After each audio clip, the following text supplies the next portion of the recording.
Buenas noches, bienvenidos a Ciudadano Político. Soy Cris Portugal. Hoy tenemos un invitado especial, el ex candidato presidencial José Antonio Kast. Vamos a conversar de contingencia política. Ha pasado mucho en los pocos días que va marzo. Así que, bienvenidos a Ciudadano Político. Empezamos.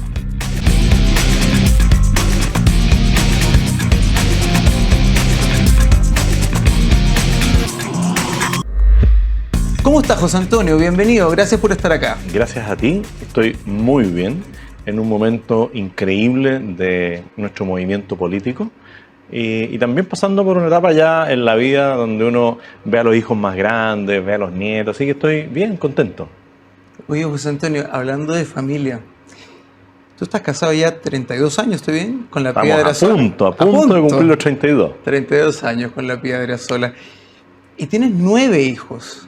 ¿Cómo funciona esto en casa de tener un papá, un marido ex candidato presidencial que llegó a la segunda vuelta, políticamente activo y además con un partido a los hombros?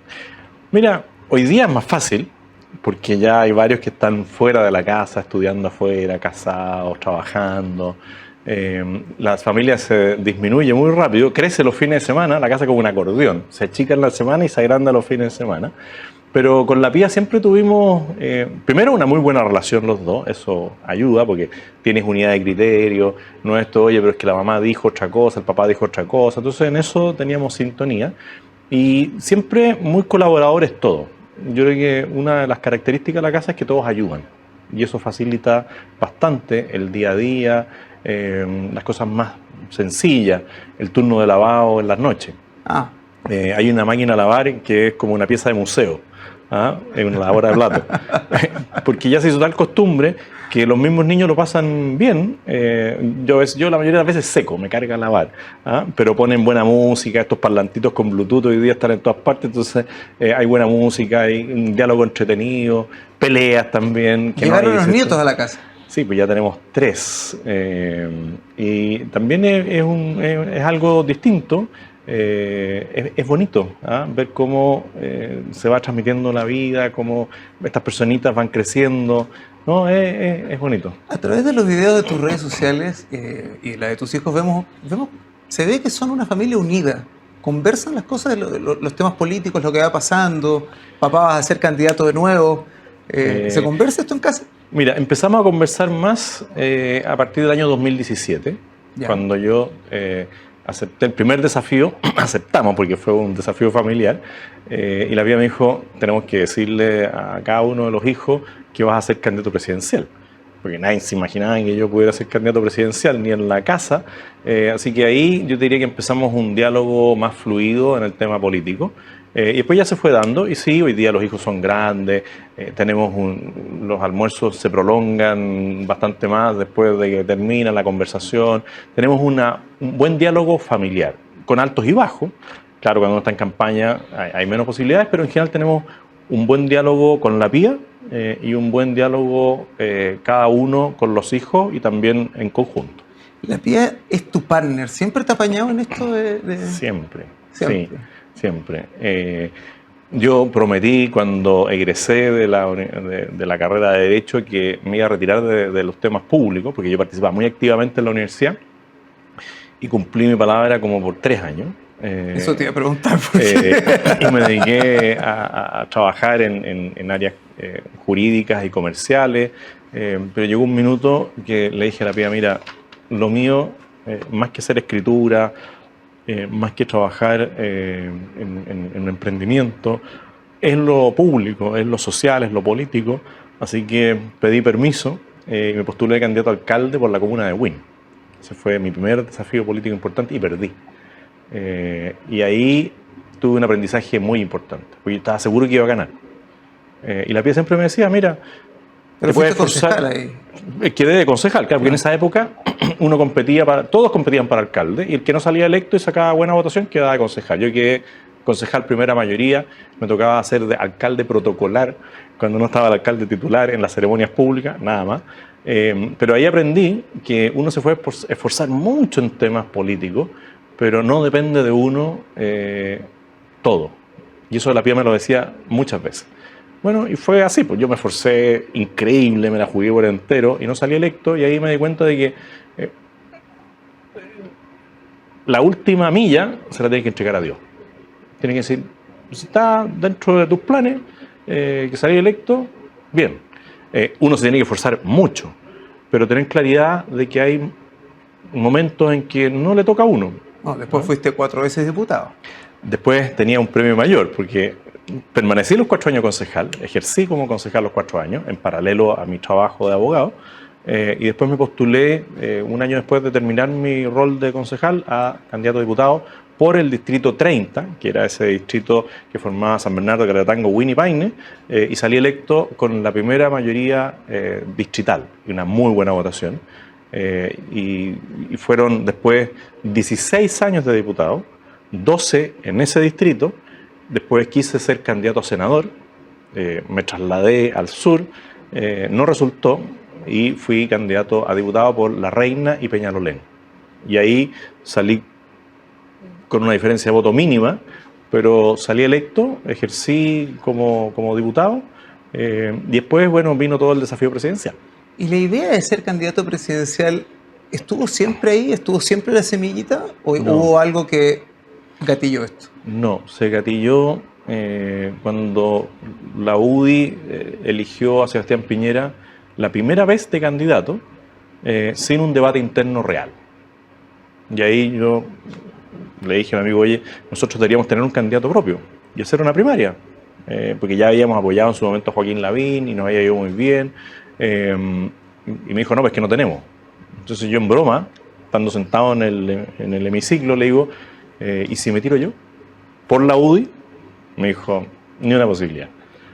Bueno, la UDI nominó a Sebastián Piñera candidato para su primer periodo, ganó, todos estaban muy contentos. Yo dije, otra cosa debe ser con guitarra. Bueno, y ese gobierno terminó entregándole la banda presidencial a Michelle Bachelet. Yo salí electo diputado, esa vez por La Reina Peñalolén, pero ahí ya empezó mi distanciamiento con la UDI y con parte de lo que era la Alianza por Chile. ¿Este es uno de los factores que justamente gatillan tu alejamiento y tu salida de la UDI finalmente? No necesariamente, o sea, fue parte de los motivos que yo dije, si no tenemos un candidato propio, que no tiene por qué ser yo, bueno, no tenemos mucha identidad para decir, bueno, aquí está nuestro candidato también y vamos, y si, bueno, perdemos las primarias, vamos con el que gane. Pero llegó un momento en que yo decía, la mística que existía en la fundación de la UDI, los líderes que yo conocía, se fueron como quedando. Entonces no veía la misma energía, no veía que se defendieran con fuerza los principios y valores que estaban en la declaración de principios. Y cuando llegué a la convicción de que no le iba a decir a un hijo mío que se militara en la UDI, dije, bueno, si yo no soy capaz de decirle a un hijo mío que se haga militante del partido en el cual yo formo parte, mejor me voy. Se produjeron algunos temas internos de elecciones de nuevas directivas. Yo era partidario de renovar toda la directiva en ese momento. Los que estaban conmigo en esa generación consideraron que no era el momento. Yo les dije, entonces no va a ser nunca. Y ahí me fui, 31 de mayo del año 2016. Bueno, mire, las aventuras que emprendiste te llevaron a buen puerto. Candidato presidencial, segunda vuelta, con un porcentaje no menor, José Antonio. Pero también bastante inesperado en su momento, porque si nosotros nos retrotraemos al año 2021, cuando fueron las elecciones presidenciales, cuando nosotros nos inscribimos en nuestra candidatura, y nuestros candidatos a diputados, ¿no es cierto?, para la presidencial, nosotros aspirábamos a sacar 4 diputados, marcar un punto en la presidencial, y se aceleró todo, y terminamos eligiendo dentro del pacto 15 parlamentarios, y la primera mayoría presidencial. Pero cuando partimos, nuestra expectativa era mucho más baja. Pero como habíamos hecho el trabajo durante 4 años, se alinearon los astros y nos pilló bien parados y bueno, obtuvimos un muy buen resultado. Un muy buen resultado. Sí. José Antonio, pasemos a evaluar lo que estamos viviendo hoy en Chile. ¿Cómo evalúas tú el gobierno, el desempeño que tiene hoy día el gobierno del presidente Gabriel Boric? Lamentablemente, muy mal. Yo nunca me habría imaginado que iba a ser tan desastroso el gobierno. Yo conocí a Gabriel Boric siendo diputado, a Giorgio Jackson siendo diputado, a Camila Vallejo siendo diputada, y uno no se imagina en ese momento, cuando los ve al frente, primero que iban a llegar, uno podía intuir, ¿no es cierto?, que un mal gobierno de Sebastián Piñera podía terminar en un gobierno más de izquierda, que algo que en algún momento nosotros planteamos. En un seminario de la ENADE, ahí en el año 2017, nosotros dijimos, miren, si Sebastián Piñera lo hace mal, el próximo candidato va a salir de estas dos figuras. Y pusimos la foto de Jackson y de Boric, en el año 2017. Y claramente el gobierno de Sebastián Piñera lo hizo mal. Y nosotros nunca pensamos tampoco que Sebastián Piñera iba a entregar la Constitución. Y nos opusimos firmemente a eso. Pero jamás nos imaginamos que este iba a ser un gobierno tan malo. Y lo digo viendo todo lo que ocurre en el día a día. Desde que asume el cargo en el juramento y termina discutiendo si se había trazado o no el rey de España. O que ¿Está desconectado el presidente Boric de la realidad de los chilenos, de los problemas que tenemos? Yo creo que sí. Yo creo que se me hace la idea de que de repente sigue pensando que es diputado, que no asume la realidad de que a él le toque dirigir la nación entera.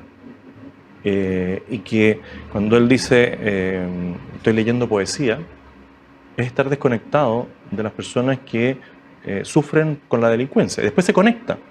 Va a Arica y dice, vamos a ser unos perros con los delincuentes. Y después vuelve a su poesía y libera delincuentes indultándolos. Y eso es una desconexión de la realidad. En los incendios, parte de vacaciones. Responsablemente vuelve, que era lo que debería haber hecho. Él no se debería haber ido quizá en ese momento. Debería haber estado ahí, ¿no es cierto?, al pie del cañón. Asume su rol, está presente, inyecta energía, dice cosas, y después aparece leyendo un libro y visitando la Quinta Normal. ¿Serán estas un poco frases para la prensa, un poquito haciendo el papel de rockstar, queriendo ser quizá un Mujica, quizá? Debe haber... ¿O tú crees que se conecte, que realmente dice, hay que hacer la pega? No, yo creo que no ha logrado conectarse con el cargo y con la realidad que estamos viviendo, que es muy dura. Y no sé si las personas que lo rodean son capaces de transmitirle las urgencias que estamos viviendo como país. Hoy miércoles el presidente está de gira en Tarapacá. En su momento, cuando tú eras candidato, los que son hoy día gobierno se tomaban a broma, a crítica, tus propuestas para el control de la inmigración ilegal en el norte. En esta gira, ¿tú crees que el presidente se encuentre con la realidad finalmente? Porque, pongamos en contexto, él estaba haciendo esta visita para poder decir lo que dijo en campaña: en mi primer año voy a visitar todas las regiones, esta es la última. Mi pregunta es, ¿tú crees que le esté tomando el peso realmente al problema de la inmigración ilegal? Yo creo que cuando él va, lo hace, pero llega y se lo olvida. Él le tomó el peso al dolor de las víctimas de la delincuencia en Arica. Cuando dio esa frase, ¿no es cierto?, grandilocuente, vamos a perseguir a los delincuentes por todas partes. Pero después se vuelve a lo suyo y cae en esto de los indultos. Lo mismo con el tema de los incendios. Se aplica y después se desaplica. Y eso es algo que termina pasándole la cuenta, porque no hay una línea de conducción clara. Dice una cosa y hace otra cosa. Entonces, yo creo que va a ver la realidad, pero no terminan conociéndola. Cuando nosotros hicimos los planteamientos del control migratorio y se rieron del tema, por ejemplo, de la delimitación física, que en este caso nosotros decíamos una zanja, no es porque sí, es porque hay narcotráfico, hay comercio ilegal, hay robo de vehículos, y cuando uno va al altiplano y se da cuenta que esto es como una meseta y no hay ninguna delimitación, la única manera de hacer una delimitación y impedir que pasen los camiones con contrabando, que pasen los autos robados, ¿no es cierto?, era con una zanja. Y para el tema de la migración, tú lo que tienes que hacer es inhabilitar los pasos irregulares que hay en el altiplano, cerrarlos literalmente, y hacer que todas las personas que quieren entrar a Chile entren por el paso aduanero. Pero además tienes que conocer la vida de las comunidades del altiplano y saber que hay un tráfico de personas entre, por ejemplo, Colchane y Pisiga Bolívar, que son las dos ciudades que están ahí al frente de Colchane. Hay una ciudad boliviana. Hay familiares que están ahí, que necesitan un pase liberado, por así decirlo, una especie de pasaporte del altiplano, porque si quiero ir al supermercado, ¿no es cierto? Y como decían ellos, si yo me quiero comer un helado, aquí en Colchane no tengo, porque no tengo electricidad. Se robaron 2 veces los proyectos de electrificación a la ciudad de Colchane. Tú tienes que conocer al alcalde de Colchane, saber que él es de una familia de ahí, que tienen usos y costumbres que a veces nosotros no conocemos, que hay una ganadería importante y que los animales pastan aquí y toman agua allá. Entonces incluso se reían cuando nosotros decíamos, miren, aquí tienen que haber unos puentes que no son solamente la carretera, sino que cada cierto tiempo tiene que haber una pasada para que los animales, los pastores puedan ir y venir y tengan una posibilidad de no mostrar el pasaporte cada vez. O sea, una vez más, una desconexión del gobierno con la realidad. Sí. Y eso me lo dio la posibilidad de conocer Chile. Me deben quedar unas 40 comunas de las 345 comunas que tienen la alcaldía. Y algunos se reían. Mira cómo anda, junta menos gente que yo en mi cumpleaños. Cuando iba, por ejemplo, a Bisbiri o cuando iba a Caleta Tortel. Pero tú vas conociendo la realidad y te juntas con 15, con 20, con 100 personas y la gente muchas veces se ríe cuando uno muestra la selfie, la gente que no te tiene buena. Pero en el tiempo esto va generando una corriente y va generando vínculos con las personas que viven en cada una de esas comunas. Tú estás como los personajes políticos mejor evaluados según las últimas encuestas. Podría decir que estoy, según la encuesta, en mi mejor momento. Muy bien. Pero como decía en broma, ¿no es cierto? En vez de decir la palabra correcta, decían esto es, como decían, es hemífero. Ajá. En vez de decir efímero, hemífero. Es la foto del momento. José Antonio, ¿y qué opinas del despliegue de los militares en el norte? Nosotros siempre fuimos partidarios de que tuviera las Fuerzas Armadas colaboración para el control fronterizo. Pero en el fondo hoy día hay una gran discusión porque ni siquiera el uso de las fuerzas, las reglas de uso de la fuerza están adecuadas para que ellos sientan que están cumpliendo un rol, que es el rol de custodia de la soberanía nacional. Tuvieron que recibir instrucción de carabineros para hacer una gestión que no es la que uno espera del ejército o de la armada o de la fuerza aérea. Nosotros siempre dijimos, la colaboración es en equipamiento. Ellos tienen vehículos, tienen tecnología, ¿no es cierto?, que puede ayudar a esto. Pero si tú no tienes una delimitación física, ¿qué hace un militar frente al ingreso masivo de personas que vienen con niños, con adultos mayores? ¿Qué hace el militar? La delimitación ¿Están protegidos física, ellos? ¿Tienen hoy día respaldo político, respaldo legal? Si es que ellos tienen un enfrentamiento y tienen que usar sus armas de servicio. Yo creo que no van a tener el respaldo político suficiente si se produce una situación como esa, que hay que evitar que se produzca. Pero para evitar que se produzca, de nuevo, tienes que dar los medios materiales tecnológicos para que eso se evite. Claro, el narcotráfico tiene armamento pesado. Es que, a ver, si hay un enfrentamiento entre narcotraficantes y Fuerzas Armadas, o carabineros, que han habido, si han habido carabineros asesinados, ¿no es cierto?, por mafia, esos enfrentamientos se dan. Pero aquí están le están pidiendo control fronterizo de flujo masivo de personas. Y eso requiere, primero, contención física. Porque la confrontación, si viene una familia con abuelos, con niños, ¿no es cierto?, y hay un militar, ¿qué hace el militar? No puede golpear al niño ni al adulto mayor, ¿no es cierto?, y si la gente sigue avanzando, tú tendrías que tener casi equivalencia. Si entran 100 personas, tendrías que tener casi 200 personas para evitar que ingresen o para detenerlo. Entonces, en la práctica, claro, inicialmente va a haber una baja del flujo migratorio, pero con el tiempo todo se va adecuando, van a encontrar otros pasos no habilitados, van a cruzar a otras horas de la noche. Entonces, yo creo que son medidas parche en las cuales ellos mismos no creen, porque el llamado, mientras era diputado Gabriel Boric, era vengan todos. Aquí los vamos a acoger, aquí los vamos a recibir, le vamos a dar casa, le vamos a dar subsidio, le vamos a dar esto, lo otro. ¿Y qué termina pasando? El país colapsa. Porque si pasamos muy rápidamente de ser 16 millones a 18 millones, bueno, faltan al final las viviendas, falta la atención en salud, falta capacidad para educar, ¿no es cierto? Para darle seguridad a todo, se colapsa. Es como que en tu casa de repente llegaran 20 personas y dicen, vengo a quedarme. No es que vengan de visita de un día para otro, porque ahí tú te puedes acomodar, ¿no es cierto? No, vengo a quedarme. Oye, no tengo baño, no tengo piezas, no tengo la cocina, no tengo platos, no tengo nada. Y eso la izquierda, lamentablemente, no lo quiere ver.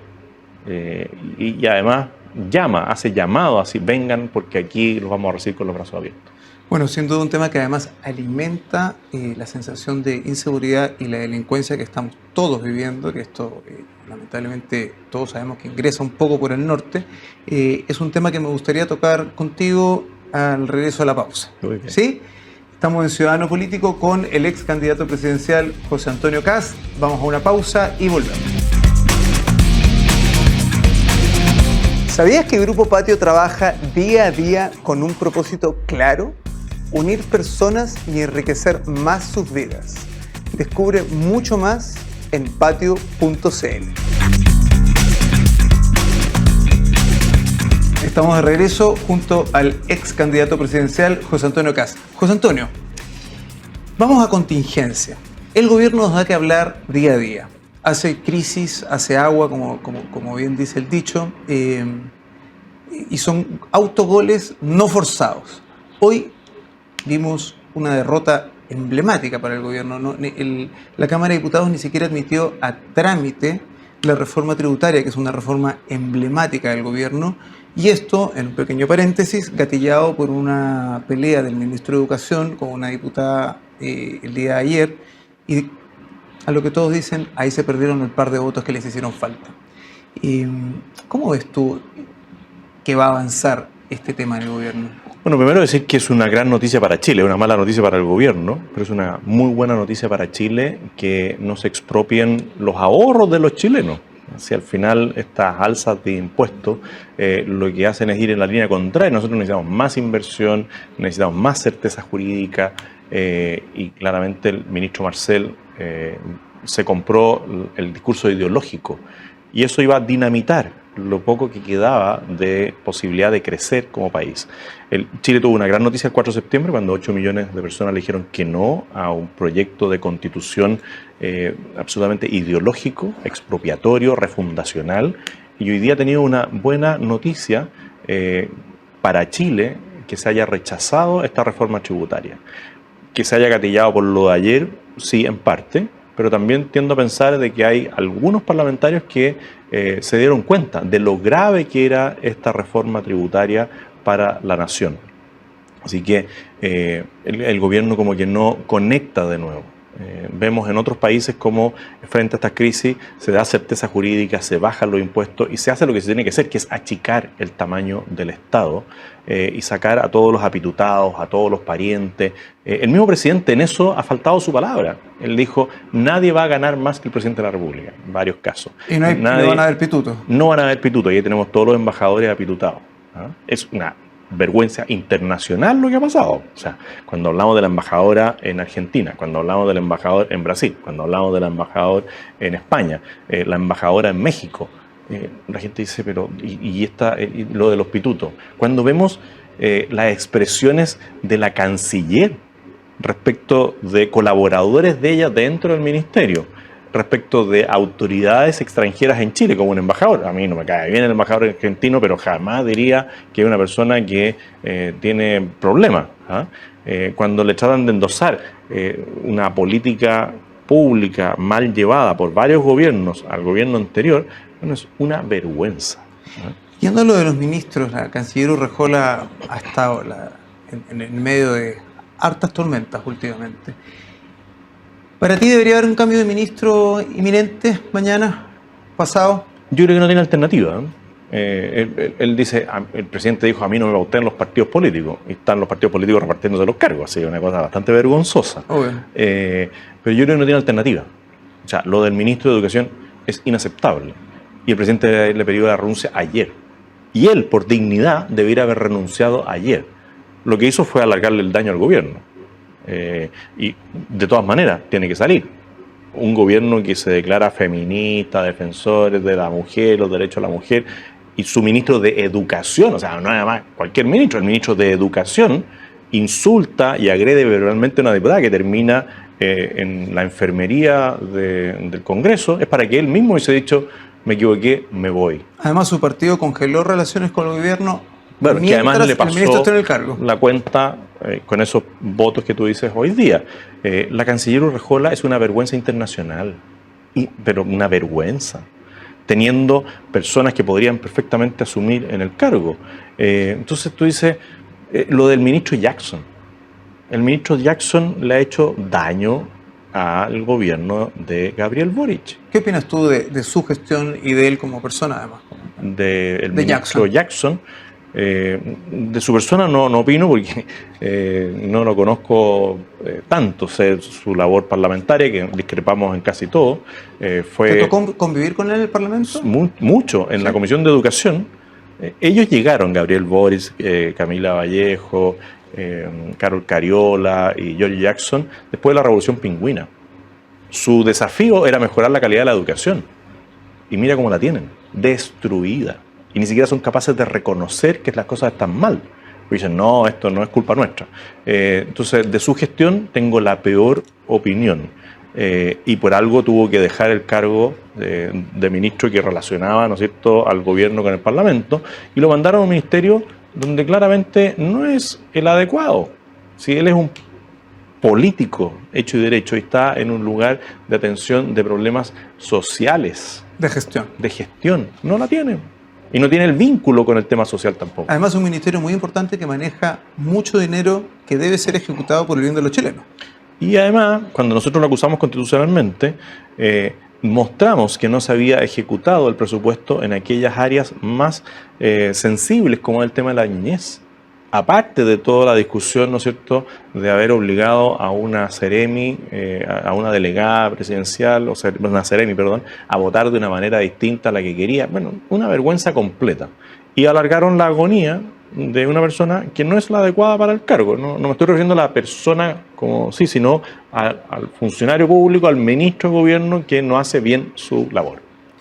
José Antonio, ¿para ti es suficiente la presencia de la ministra del Interior, Carolina Toá, de la ministra Uriarte, como representantes, por decirlo de alguna forma, de la exconcertación o de la izquierda o centroizquierda un poco más moderada? ¿Para ti es suficiente para que estabilice el gobierno? Porque hay dos almas en el gobierno, está claro. Sí, lo que pasa es que yo también fui contrario a la nominación de ambas. Carolina Toá fue una mala gestora, una mala alcaldesa para Santiago. Tiene un juicio de cuenta pendiente en la Contraloría. No digo que ella haya tocado los recursos, pero hay un juicio de cuentas pendiente por mala administración. Y con Lidia Uriarte, claramente tenemos diferencias desde que ella fue ministra del gobierno de Bachelet, después fue su mano derecha, ella fue la que promovió todo el tema de la termoeléctrica. ¿Pero son los más ecuánimes dentro del gobierno? ¿O bueno, pero no? Lidia Uriarte saltaba como en una fiesta, ¿no es cierto?, cuando se evitó una destitución en el Congreso y se abrazaban, ¿no es cierto? Yo creo que al final termina haciendo un daño al sistema político. El tema de Jackson, claramente lograron convencer a algunos diputados, quizás con situaciones para la región, no tengo idea de qué es lo que hicieron, pero van a terminar haciéndole más daño y está claro que no han funcionado porque el tema de la seguridad ciudadana sigue igual. La ministra Toá llegó con grandes pergaminos, llamó a una mesa de trabajo para ver el tema de la seguridad. Que ya no existe. Y que al final la dinamitaron con los indultos. Sí, indultaron a delincuentes. Sí. Detengámonos en los indultos cortos, el tema no ha terminado, falta el pronunciamiento del Tribunal Constitucional. Bueno, y el gobierno además no quiere transparentar todos los antecedentes de las personas que indultó, las carpetas, todo mal. ¿El presidente está atrapado por el Partido Comunista? ¿O él se siente cómodo con el Partido Comunista? O sea, si tú estás gobernando y has sido parte de ello, yo creo que tenés que sentirte cómodo. O sea, no creo que sea una persona que no tenga juicio de valor, que no tenga opinión propia. Entonces, si está ahí es porque se siente cómodo con ellos, si no los nombraría. Entonces, cuando algunos sacan la teoría de que lo tienen capturado, encapsulado, él es mayor de edad, fue electo presidente, él dice no me presionan los partidos, y lo que debería hacer es decirle al Partido Comunista, usted está en el gobierno o está en la calle. Porque el señor Tellier sale diciendo que ahora van a partir de nuevo las movilizaciones sociales. Lo que está diciendo es que va a salir a generar barricadas, eso no él, pero que no va a condenar ese tipo de hechos. Mira lo que ha pasado en la Municipalidad de Santiago. El Partido Comunista ya tuvo una experiencia o una demostración de falta de capacidad de administrar y de recursos cuestionables con la Universidad Arcis. Ahora lo vemos con Recoleta. Ahí todavía no está claro todo lo que pasó con las luminarias y con el liceo, con la construcción, la renovación del liceo, la farmacia popular. Hay muchas dudas ahí respecto a la administración de Jadwe, pero mira ahora a la alcaldesa de Santiago que dice que va a comprar una clínica por el doble de lo que podía valer, o el triple si sinceraran los números. Bueno, ¿y militante qué partido es? Del Partido Comunista. Y ahí están todos callados, nadie dice nada, tratando de que no se toque el tema de la clínica Sierra Bella. Está en investigación igual el tema, está en Contraloría, está ahí. José Antonio, para poder un poco abarcar todos los temas, proceso constituyente, para ti, ¿era necesario abrir un nuevo proceso constituyente después del 4 de septiembre de un contundente 62%? No. 8 millones de personas le dijeron que no al proyecto del gobierno y al presidente Boric, que fue el jefe de campaña de toda esa propuesta constitucional. Y creo que Chile Vamos se equivocó rotundamente al ir a negociar con el gobierno y con el Partido Comunista. Nuestra presidenta en ese momento, Ruth Hurtado, concurrió al primer llamado para ver qué iba a ocurrir y a la segunda reunión ya dijo y dijimos, nosotros no encontramos que sea necesario un nuevo proceso y el Congreso está facultado y está electo hace menos de un año y perfectamente puede hacer las reformas que se requieran en las áreas que se requieran. Optaron por un camino distinto con nuestra oposición. Nosotros permanentemente dijimos que no hacía falta un nuevo proceso, votamos en contra como republicanos, hablamos en contra, pero una vez que ya el Congreso legisla sobre la materia, bueno, nosotros decimos, tenemos el deber y la obligación de participar y no dejar todo el campo abierto para que la izquierda vuelva a poner el mismo texto sobre la mesa y nosotros de plantear que las bases de la institucionalidad que rigen hasta el día de hoy, la democracia en Chile, todo el sistema republicano chileno, tiene que volver a ponerse sobre la mesa. ¿Se ve más equilibrado el proceso que se está abriendo ahora? ¿Hay mejores perspectivas? Muchos hablan y se conforman con los bordes. El proceso anterior también tenía bordes. Y lo que marcó la diferencia es que habían algunos constituyentes, como Ruth Hurtado, Poliana Rivera, Martina Rao, Tere Marinovich, Rocío Cantuarias, Marcela Cubillo, que marcaron una línea clara. Y desde el interior iban comunicando lo que se estaba haciendo. Entonces, habían bordes, los pasaron a llevar. En esta ocasión tenemos expertos, tenemos los árbitros, tenemos la elección de un número menor, sin escaños reservados. Claramente uno podría pensar de que esto va a andar mejor, pero bueno. La instalación de los expertos al menos deja ver de que esto podría andar mejor. Sí, se respira ahí un aire distinto, pues no andaba suelto el dinosaurio azul, ¿no es cierto? No estaba la tía Pikachu con su disfraz. Y nadie pifiaba el himno nacional. ¿Se fija? Entonces, claramente uno tiende a pensar de que aquí se puede trabajar en serio, pero lo importante es ver cómo quedan plasmadas las bases de la institucionalidad de un país. Este no es un tema de un texto, ¿ah? Es un conjunto. Y por eso es tan importante, para nosotros al menos, estar presentes con una representación importante. Y también es muy relevante que la gente vote por un candidato y no vote nulo, porque hay muchos llamados, ¿no es cierto?, de algunas personas a decir, no, yo voto nulo y rechazo. Bueno, en Venezuela los que votaron nulos quedaron fuera y se entregó todo a la izquierda. Yo siempre digo, mira, un voto nulo es un voto más para la izquierda. Lo que nosotros necesitamos es un grupo fuerte, coherente, dentro de una institución que ya fue legislada, que está ahí, que no podemos desconocer, no quedarnos fuera, ya es una estar realidad, adentro, obvio, y marcar el punto adentro. Y vamos viendo. Porque... Si hay una propuesta, si se llega a una propuesta ecuánime, o a mitad de camino, porque está claro que hay cosas que van a cambiar y muy probablemente ninguna de las dos partes va a quedar totalmente contenta. Yo leí una columna hace no mucho tiempo que decía lo mejor que puede pasar ese día es que nadie salga a festejar porque nadie quede totalmente contento, pero que esto se apruebe con una gran mayoría. Mi pregunta es, si la propuesta es ecuánime, ¿tú vas a apoyar un eventual apruebo o el nombre que le vayan a poner a esa opción? Cuando fue el proceso anterior y todo el mundo decía que no había nada que hacer y que esto iba a ser aprobado por inmensa mayoría, a mí me tocó ir a un programa de televisión y la persona que hacía de conductor me dijo, bueno, esto ya es un hecho de la causa, de que va a haber una nueva constitución fruto de este nuevo proceso. Y le dije, no, faltan todas estas etapas. Sí. Bueno, me encantaría que esa misma persona me invitara ahora y me dijera, oye, ¿podemos revivir ese programa que estuvo ahí? Yo no tengo una bolita de cristal.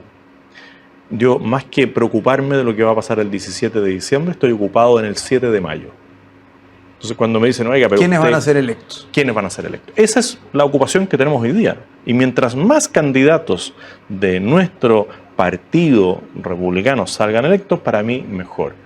Si eso lo podemos complementar con buenos candidatos que salgan electos de Chile Vamos, y que entre todos levantemos los principios base de la institucionalidad, bueno, ahí empezamos a discutir. Pero si no se resguarda la libertad de enseñanza, la libertad de expresión, la libertad de culto, el derecho a la propiedad privada, la provisión mixta de ciertos servicios a la ciudadanía, bueno, no se puede aprobar. Como quede redactada cada cosa, claro, es discutible, pero hay ciertos principios. El derecho a la vida, la otra constitución, el proyecto que nos presentaban dejaba el aborto libre, reflejado en la Constitución. Dejaba la expropiación como de tu propiedad como un resorte de que el Estado decidía. El tema de la vivienda social. No quedaba vivienda propia, quedaba una vivienda digna, pero no propia, no era tu propiedad. Sí, la propiedad privada de la vivienda digna fue un tema que caló hondo. El tema del Poder Judicial. Si no hay independencia del Poder Judicial y vuelven a hablar de los sistemas judiciales, bueno, no se puede aprobar. Bueno, han salido el presidente de la Corte Suprema y han salido todos los que han podido decir tenemos que ser un poder. Desde dentro del Poder Judicial. El respeto al sistema democrático, el principio de la autonomía del Banco Central. O sea, son muchos temas que tienen que estar plasmados. Y hoy día no tenemos algo con que recién el 7 de junio va a haber una propuesta de los expertos y sobre esa se va a trabajar. Entonces, anticipar hoy día, como lo hacen algunos, y hay un llamado, ¿no es cierto?, que a mi juicio es bastante irresponsable, que dice, yo voto nulo y rechazo. Bueno, yo no creo en eso. Yo digo, mire, si usted se abstiene de participar, le va a abrir la cancha a la izquierda. Y usted no puede decir hoy día qué va a ser el 17 de diciembre, porque yo lo pongo al revés, a esas personas que dicen yo voto nulo y rechazo. Y si tenemos mayoría, si la gente, de nuevo, vota con el sentido común, no con la ideología. Y yo les digo, oiga, ¿y qué pasa si republicano, no va a ocurrir, pero qué pasa si republicano saca 25 representantes? ¿Usted también va a decir desde ya que va a rechazar? O si es que Chile Vamos más republicanos saca 35 consejeros constituyentes, ¿usted igual va a rechazar? ¿Va a decir hoy día lo que va a pasar después? Entonces, primero ocupémonos del 7 de mayo y después empecemos, o sea, primero ocupémonos del 7 de mayo y una vez que salga la elección empecemos a ocuparnos de lo que va a ocurrir el 17 de diciembre. Uniendo eso, José Antonio, republicanos con la elección de constituyentes o consejeros. ¿A qué aspira el republicano? Aspira a tener mucha presencia en el Consejo. Y vienen las municipales también. ¿También apuntan alto ahí? Mira, este es un proceso que nosotros no buscamos y en el cual estamos inmersos y llevamos 72 candidatos, muy buenos candidatos en cada una de las regiones. Creemos que vamos a tener para nosotros un buen resultado y para nosotros todo lo que sea sobre... Nunca es bueno decir números, pero un 10% de la convención equivale a 5 consejeros. Y nosotros hoy estamos en un muy buen momento. Hay muchas personas que dicen solo queda republicano. Entonces, para nosotros es un momento muy bueno y aspiramos a tener un buen resultado. 5 consejeros sería un buen resultado, pero uno siempre aspira a tener más resultados. Me quiero quedar con esa frase. ¿Cómo hacemos, José Antonio, para que Chile Vamos y republicanos puedan conversar pensando que estamos viviendo un momento histórico que puede marcar el futuro de Chile por los próximos 40 y 50 años? Mira lo que nos salvamos el 4 de septiembre. Yo creo que Chile dio una muestra de madurez importante. ¿Cómo logramos que republicanos y Chile Vamos se puedan sentar en la mesa y decir Chile? O sea, lo primero... Porque la izquierda va, cuando se ponen de acuerdo, el fin justifica los medios y van todos unidos. Sí, cada vez menos porque claramente no tienen un liderazgo que los una. Y cuando un gobierno empieza a fracasar, todo el mundo arranca. Porque es un poco lo que le está pasando. Sí, pero nosotros, ¿cómo hacemos? Perdón, y ahí recordar lo que dijo Girardi, cuando dijo que no podían ir unidos porque le iban a decir la lista del indulto. Así quedó bautizada. Y quedó bautizada la lista del Frente Amplio con el Partido Comunista y el Partido Socialista como la lista del indulto. La lista del indulto, sí. Lo primero es tener conciencia de que, desde Chile Vamos, de que republicanos es una realidad. Que existimos, que tenemos una presencia parlamentaria, una presencia municipal, una presencia política importante.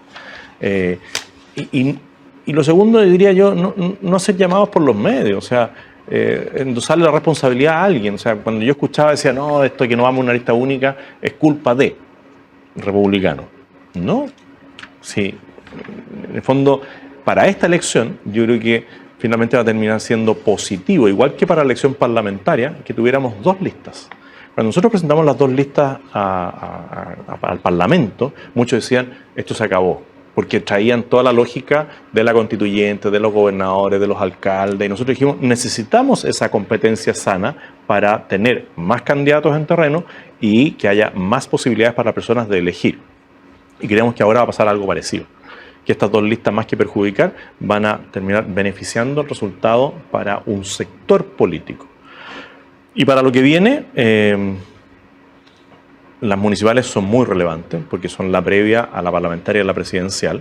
En la última elección de alcalde perdimos mucho porque el gobierno cometió todos los errores posibles, juntó la elección de gobernadores, constituyentes, alcalde y concejales, cuando estaban en su peor momento, como gobierno. Y ahora, bueno, al menos no tenemos la elección de constituyentes ahí mismo, no tenemos la impronta negativa del gobierno de Sebastián Piñera en ese momento, y creo que podemos aspirar a un mejor resultado